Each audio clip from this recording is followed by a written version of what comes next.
Any accountant can tell you that the biggest cost to any organization is their employees. The question is, why aren't we doing more to ensure that the employees are fulfilled and engaged, upskilled, so they can be the best they can? We also know that people don't leave organizations, they leave people. And attrition is very expensive. It costs on average 150% of the respective wage or salary to replace someone. And that includes the recruitment, induction, training cost, as well as the loss in productivity over that initial phase. So why aren't we doing more to help leaders to become more effective in bringing the best out of their employees? Today's topics, the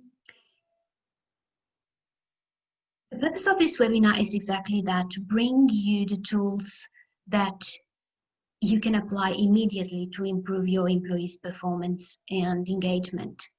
So today we will be looking at how to ensure that your employees will perform to your expectations. Secondly, how to tailor your approach based on their individual performance level, regardless if you are dealing with a low or high performer. And building upon that will be some simple adjustments that you can make today to ensure your employees can bring their best to work. Whilst our last session was more reflective and focusing on leadership during difficult times, this session will be more interactive, so I'm looking forward to your active participation today. I have worked in the leadership development space for many years now, and the reason why I chose these topics is based on three things.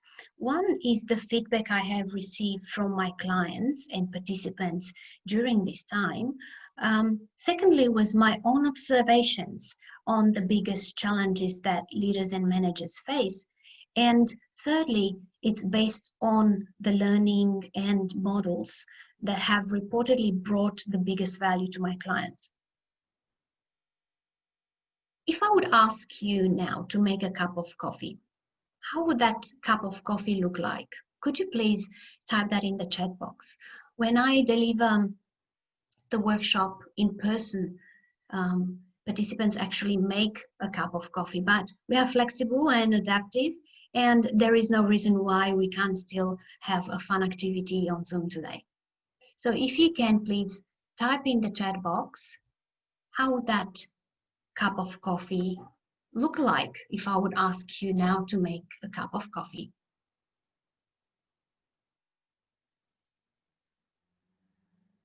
Would it be, let's say, cappuccino, or would it be, flat white? We have from Alice, I don't drink coffee. Would be a latte, Sonia says. So with that in mind,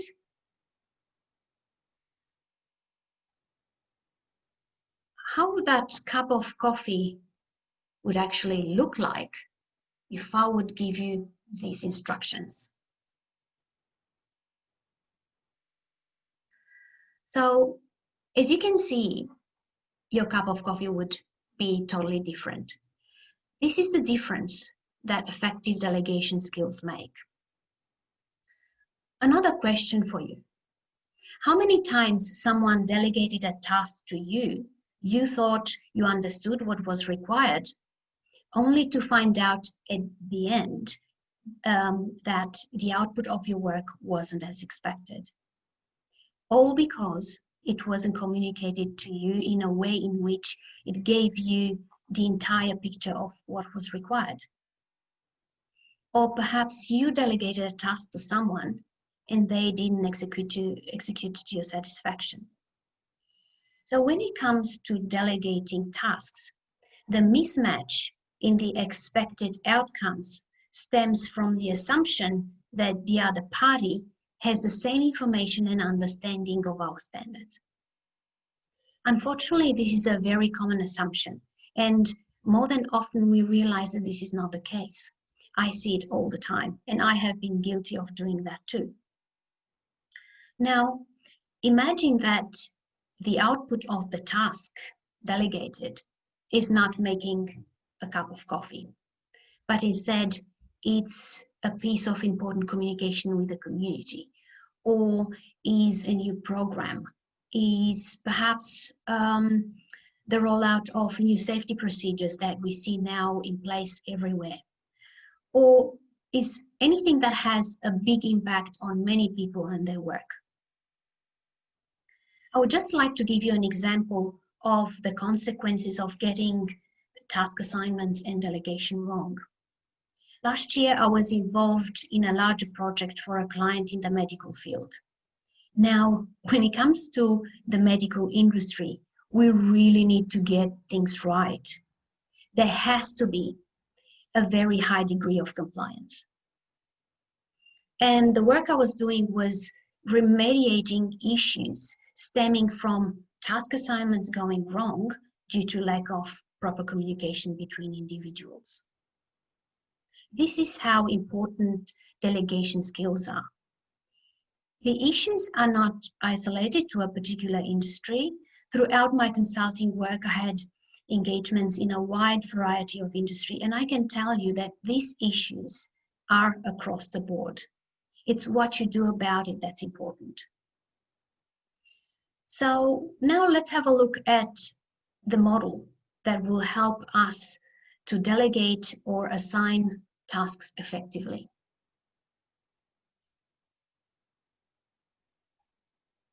So this model of communication is known by its acronym. It's called Cpqrt, and it stands simply for context, purpose, quality, quantity, resources, and timing. Its purpose is to give you a clear structure for providing people with the necessary information to perform tasks at the required standard. So I'm going to go briefly through them. Context aims at setting a scene and providing clarity about what brought the task, or linkages between other tasks, so the background. The purpose, it's about the goal of the task.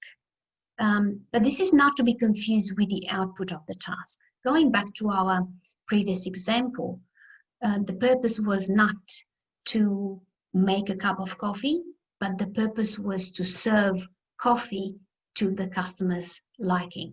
See the slight difference that actually makes the difference. Quality answers the question, what will the output look like? Here you can refer to either internal procedures and processes, as well as industry standards or safety standards. Quantity is generally simple. It answers the question how many? How many cups of coffee? How many items? How many hours? How many reports, and so forth. This can get tricky though sometimes for more complex tasks, especially when the output is not tangible. Resources clarifies what you have available to complete the tasks. This can be funds, could be software, equipment, could be materials to make a product, as well as human resources when you put together a team or when you rely on help or information from other people. And time, if you say ASAP or at your earliest convenience, you might be in for a surprise, because this is never a clear time frame, as we all understand different things under that. Just as an example, recently I asked someone to provide a document at their earliest convenience. I thought I didn't want to say do it by tomorrow. So a week after that, I still didn't receive that document, and when I followed up, they said, oh, I didn't know that was that urgent. So see how the mismatch in the assumptions and in the understanding can lead to such occurrences. Also related to the time frame, think about if this is a recurring task, and if so, how often you would like that person to perform the task. Is it weekly, to provide, let's say, every Monday, I need this report done, or monthly, a monthly report, and so forth. This model also is important for people who do not have anyone to delegate to, because then you know what to ask for in case you have been delegated a task, but you haven't been provided with details and criteria necessary. Now, for those of you who have reports and who have larger teams, imagine you go back to your workplace and implement this model with your team. Imagine what your team results would look like and how much more effective everyone would be as they implemented. There will be no back and forth to gather missing information. And more importantly, there will be no rework necessary because they get it right the first time around. Through my experience, this is something, it belongs to the basics of managing people. However, this is something that many people get wrong because we think that whatever is in our head, whatever we think there's common sense, that the other person has the same understanding as us. We can look at how to actually embed this model into practice. So normally this exercise is done during the workshop, but due to the nature of this webinar format and the time constraints, please complete this exercise afterwards. Now, information without application doesn't have any value. And experience in this field taught me that for the learning to be implemented, we need to be very intentional about it. This exercise will be part of your intentional implementation and consists of following. I will go back one slide so you have that exercise, that model in front of you while you are thinking of what you could be choosing as for the purpose of this exercise. So there are a few options depending on your experience. So think of a task that you will be assigning to someone soon. So something that will happen in the future. And by using the Cpqrt model, write down how you will be communicating the task to them. This is one option. The other option would be think of a task that you did assign to someone in the past that didn't go that well. By using this model, write down how you should have had communicated that task instead. Or if you don't have any people who are reporting to you, you can think of a task that was assigned to you that didn't go that well. So by using this model, write down how that task should have been assigned to you instead. This exercise shouldn't take more than 5 minutes, but it's really important for you to get used to it. Another way of practicing this model in a safe environment is just with your family or friends. So many times I heard managers saying that they treat everyone in their team the same. In fact, they were boasting about it. I don't know about you, but considering that everyone is different, would that be the best approach? If you are a parent or have teaching experience, you know that because every child is different, they need a different approach to bring the best out of them. When it comes to leadership and people management, it's the same. So let's have a look at the individual performance, followed by some simple adjustments that you can make to ensure your employees can bring the best to work. The skill wheel matrix is a management tool made popular by Max Landsberg in his book, The Tao of Coaching, and it is used to assess an individual's skill level and willingness to perform specific tasks. Based on that, you can then identify ways to manage them towards improving their performance and therefore to get the best out of them. As you can see, it uses two metrics to determine the best management approach. One is skill, which is the capability in the task area, and willingness to do the task, or attitude. This matrix has 4 quadrants. First one is low will, low skill. This is a person who has neither the skill nor the will to complete the task. This person might be someone who started a task they don't like, or a beginner who has low confidence and who's afraid to fail. A high will, low skill is a person who has the desire to complete the task, but doesn't have the necessarily skills. Typically, this is a person who is new at a particular task and who is enthusiastic, but lacks the skills and knowledge necessary. Low will, high skill is a person experienced in their role. However, they are not really engaged in doing the tasks. Their attitude towards taking on more work or more of the same work is pretty negative.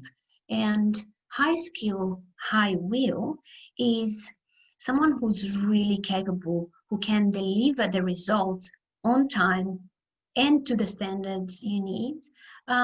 These people are usually keen on taking on new tasks or challenges, and they are very interested in developing their skills to advance their career.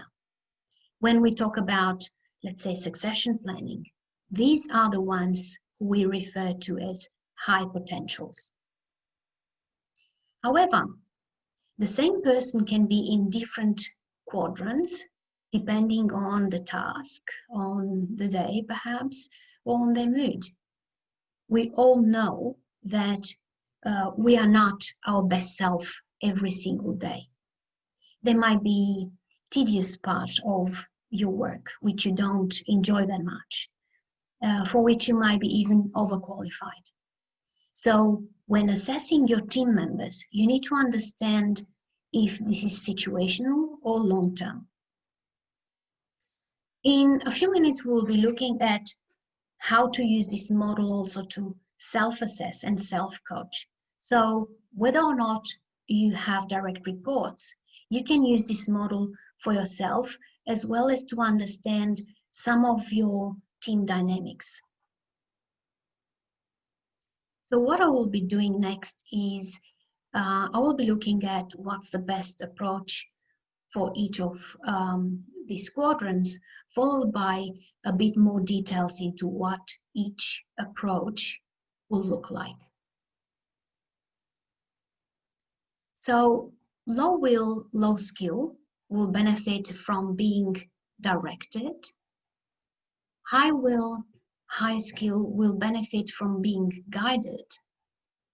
Low will, high skill will need motivation. And high will, high skill need to be empowered. Let's have a look at each individual one and what actually this entails. Low will, low skill. First thing, with them you need to build trust in order to be able to determine the reason for low will. Followed by a skill gap analysis, after which you can then provide the necessary training and tools to complete the task.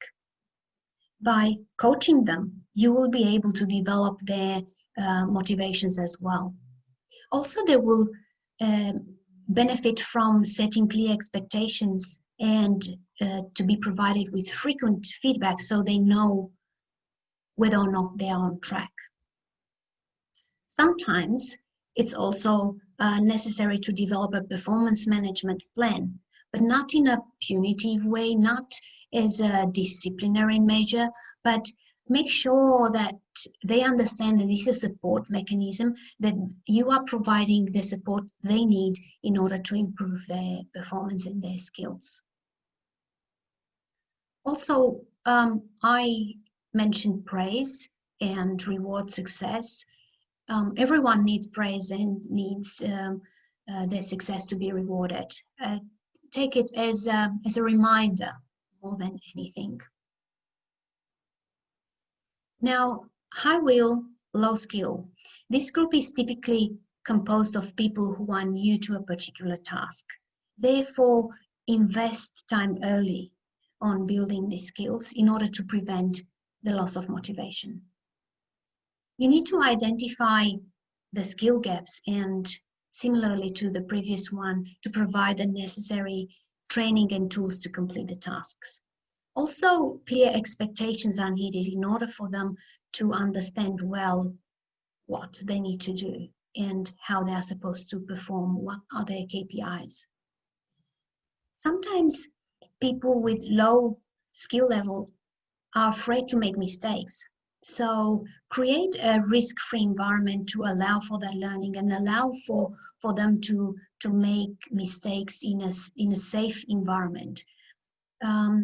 Those mistakes are not to be seen as failure, but rather these are the teachable moments where you can use these mistakes to actually have a lesson, a learning out of them. Also, people in this quadrant need certainty, so check for their understanding and provide with frequent feedback. Low will, high skill. This group is often composed of experienced people who may have hit a plateau or need a new challenge.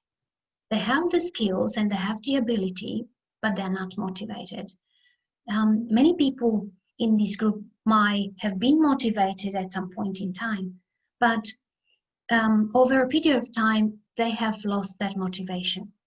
And that could have various reasons. For example, that could be due to boredom or frustration or even lack of recognition. Therefore, it's important to first identify the reason for the low motivation. But you can only do that by first building trust with them in order to find out what motivates them. And part of that motivation could be reconnect them with the team's mission or organizational mission. Remember that low will, what actually means is these people are not engaged. So what led them to be disengaged? Build trust with them. Find out the reason for that in order to improve their performance. And last but not least, high will, high skill are often individuals who are looking for more opportunities to grow and to develop. Therefore, the goal is to empower and stretch them. For them to retain them in your organization, they need to see a clear path for them in moving forward within your organization. So they will benefit from being provided with a professional development plan. Also, something that people say when they're not managed appropriately, people from this quadrant is saying, I am micromanaged. So this is something that you definitely shouldn't do. So please provide them with freedom in completing their tasks. Encourage them to take on more responsibility and involve them in the decision making. Now, not everyone is good at everything. Ensure you map out the talents and capabilities of your team members, because when it comes to people development, it's not always about addressing their weaknesses, but rather use and enhance their talents. So when we talk about a high-performing team and how that would look like, is all those members, team members, sit in the top quadrants. So in high will, high skill, or high will, low skill. So what happens if we don't manage people effectively? High will, high skill, promoting them into a new role, for example, will move them into high will, low skill, or into a new project. Another scenario is if they are not going to be developed professionally, there are two things that could happen. One, they will either leave, so losing a high potential employee is the last thing you want, or they will slip into low will, high skill. When you delegate tasks to high will, high skill team members, you have the peace of mind that things get done. So for a manager, it's so easy to get into that habit of just doing that. So just delegate to one person and you know that things get done. But what happens also is they get overloaded with work. This is another mistake that some managers do. And as a result, their performance will drop. So they will either leave or they will turn into a low will, high skill. In that situation, what happens to the rest of the team? They miss out on development opportunities where themselves could step up and take on more responsibility, and they might feel also neglected. High will, low skill. So let's say you have a high will, high skill employee. They have been promoted and they move into a high will, low skill.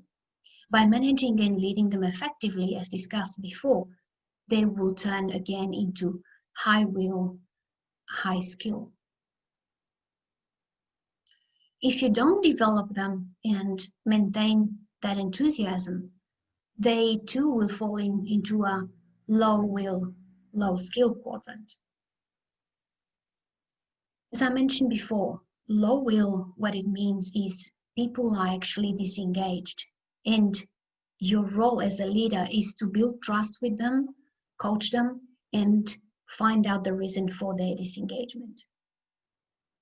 You can enlist support from your HR or an external consultant like myself. I'm really happy to help if you need me. Sometimes I hear managers talking about their employees saying that some of them are problem children. I absolutely disagree with that because I know that majority of people really want to do well in their job. No one really gets up in the morning saying, today I'm going to do a shitty job. Really. As I said before, I don't believe in punishing people, but instead in supporting, empowering, and upskilling them. If not managed appropriately, a low will, low skill person will completely fall off the wagon. And last but not least, a low will, high skill. Whether they will leave or stay, they will represent a high cost to your organization. Because if they leave, you will have the attrition cost. And if they stay, it's likely that you are paying them based on their skill, but not utilizing them to their full potential. You can also use this metrics to coach yourself. Think about a situation where you were frustrated because of certain tasks or the way you were managed. Remember that you are judged or assessed based your own performance, not by external circumstances or the performance of your manager. And ultimately, you are responsible for your own performance. I hope this reflection will help you when things get tough. So now is your turn. How can you use this matrix when you go back to work? So first step is you put your team members based into their respective quadrants, and following that you develop an individual management strategy to improve their performance. Now, when you have 40 direct reports, that's a bit hard. But perhaps there can be some ways in doing that, perhaps enlisting some additional help in developing your direct reports. I would like to see if there are any further comments or questions to what we have done. So, in summary, today we talked about how to delegate or assign tasks effectively. And then we looked at the skill wheel matrix, and in consideration to that, how to adjust your approach in managing and developing your team. You are walking away with 2 tools and 2 pieces of homework, if you wish. So one is to write down a task that you will be delegating soon. And the other one is to map out your employees based on their skill wheel matrix, in which quadrant they sit.